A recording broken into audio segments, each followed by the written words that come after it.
तो hello guys, welcome back to my channel. और आज की इस वीडियो में हम लोग बात करने वाले कंडीशनल स्टेटमेंट्स इन जावास्क्रिप्ट। तो सबसे पहले तो एक कंडीशनल स्टेटमेंट्स क्या होती हैं। कंडीशनल स्टेटमेंट्स कुछ ऐसी स्टेटमेंट्स होती हैं जो कि कंडीशंस को डिफाइन करती हैं, यानी कि आप लोगों को कोई भी काम करना है तो उसकी क्या कंडीशंस है, आपको ये करना है, क्यों करना है, इसको कैसे करना है, आपको स्टेप बाय स्टेप एक चीज़ बता दी गई है, आपको यही पैरामीटर्स को फॉलो करते हुए एक काम को करना है। अगर आप अपना दिमाग चला रहे हो तो वो गलत भी हो सकता है, ठीक है। तो वैसे ही सेम हम कंप्यूटर को कुछ इंस्ट्रक्शंस देते हैं कि अगर तो आपको ऐसा, मतलब उसको हमने कंडीशंस डिफाइन कर दी, अगर ऐसा होता है तो ऐसा रिएक्ट करना है, ऐसा होता है तो ऐसा रिएक्ट करना है, मतलब अपने अकॉर्डिंग कुछ भी नहीं करना है, हम जो बताएंगे वो करना है, ठीक है। अब जैसे कि मान लो कि आपको कोई टेस्ट देना है, ठीक है। अब जो आप ऑब्जेक्टिव टेस्ट है, ठीक है, आपने टेस्ट दिया, उसमें जो ऑप्शंस मार्क्ड है करेक्ट आंसर की, बैक एंड पे जो भी मार्क हो चुकी हैं, और अगर आप उसको चूज़ कर रहे हो तो आपको मार्क्स मिलेंगे, अगर नहीं चूज़ कर रहे हो तो मार्क्स नहीं मिलेंगे। अब यहाँ पे कंप्यूटर अपनी मनमर्जी नहीं कर सकता है कि आपको, अगर आपने करेक्ट ऑप्शन मार्क करी है तो वो आपके नंबर काट ले, या फिर अगर आपने रॉन्ग ऑप्शन मार्क कर लिया तो आपको नंबर दे दे, ठीक है। ये होते हैं एक कंडीशंस डिफाइन करती है कि वहाँ पे अगर तो आपका आंसर करेक्ट है तो आपको फुल मार्क्स मिलेंगे, अगर आपका आंसर जो है वो रॉन्ग है तो आपके मार्क्स काट लिए जाएंगे। सेम वे हमें कंप्यूटर को थोड़ा ट्रेन करना पड़ता है और उसके लिए हम लोग यूज़ करते हैं कंडीशनल्स। तो सबसे पहले हम लोग जानेंगे कि कंडीशनल्स को लिखते कैसे हैं। तो इसमें हमारे पास बेसिकली तीन कमांड्स होते हैं। एक होता है इफ़, दूसरा होता है हमारा एल्स, इसके बाद होता है एक हमारा एल्स इफ, ठीक है। ये तीनों के तीनों कमांड्स आप लोग स्क्रीन पे लिखे हुए भी देख सकते हो। ये तीन कमांड्स होते हैं हमारे पास एल्स इफ, ठीक है। अब इनको कैसे लिखते हैं, मान लो इफ में मैं लिख रहा हूँ, चलो एक हम यहाँ पे एक वेरिएबल क्रिएट कर लेते हैं, ठीक है। मान लो वेरिएबल को अंदर मैं लिख रहा हूँ 15, वेरिएबल को मैंने वैल्यू दे दी, वेरिएबल एक्स क्रिएट कर दिया, मैंने लिख दिया इसको 15,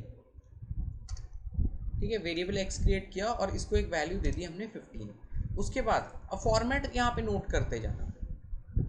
सबसे पहले दो हमें नॉर्मल ब्रैकेट्स लगाएंगे, इसके अंदर मैं लिख रहा हूँ if X is equal to equal to equal to. अब यहाँ तीन इक्वल टूज हमने क्यों डाले, अगर आपने मेरी एक वीडियो देखी है जिसमें मैंने आपको डिफरेंस बताया था दो इक्वल टूज में और तीन इक्वल टूज में, तो आपको पता होगा।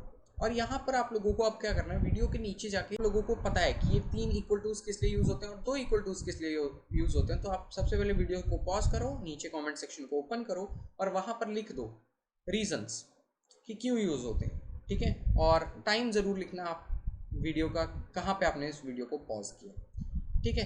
तो चलो अब मैं बता देता हूँ। अब तीन इक्वल टू इसलिए यूज़ होते हैं कि ये बेसिकली इसका टाइप मैच करेगा, यानी कि अगर ये इंटीजर टाइप है, लेट से 15, लेट से क्या 15 एक इंटीजर वैल्यू है, तो यहाँ पर अगर ये 15 है, ठीक है, तो यहाँ पर ये इसको मैच कर देगा, यानी कि x की वैल्यू भी 15 है और वो एक इंटीजर है, तो यहाँ पर ये इसको ट्रू रिटर्न करेगा। चलो मैं यहाँ पर लिख देता हूँ, मैं लिखता हूँ console डॉट लॉग, आपको लिखना है यहाँ पे ट्रू,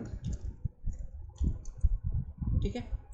यहाँ पे लिख दिया हमने ट्रू, मतलब ये उसका टाइप भी मैच करेगा और उसकी क्या वैल्यू है दोनों चीज़ें मैच करेगा। एल्स में हम लोग लिख देंगे यहाँ पे कि एल्स लिख दो फॉल्स, ठीक है। इसके लिए भी हम लोग कंसोल डॉट लॉग लिखेंगे।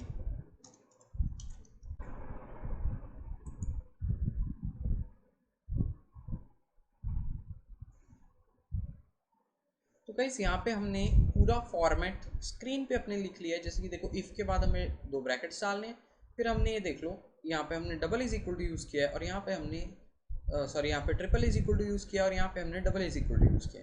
अब देखो ये हमें ट्रू ही रिटर्न करेगा। मान लो मैं एल्स इफ वाले स्टेटमेंट को कमेंट कर लेता हूँ फॉर अ सेकेंड, और मैं अगर इसे यहाँ पर एक इज इक्वल टू हटा दूँ तो क्या ये हमें फॉल्स रिटर्न करेगा?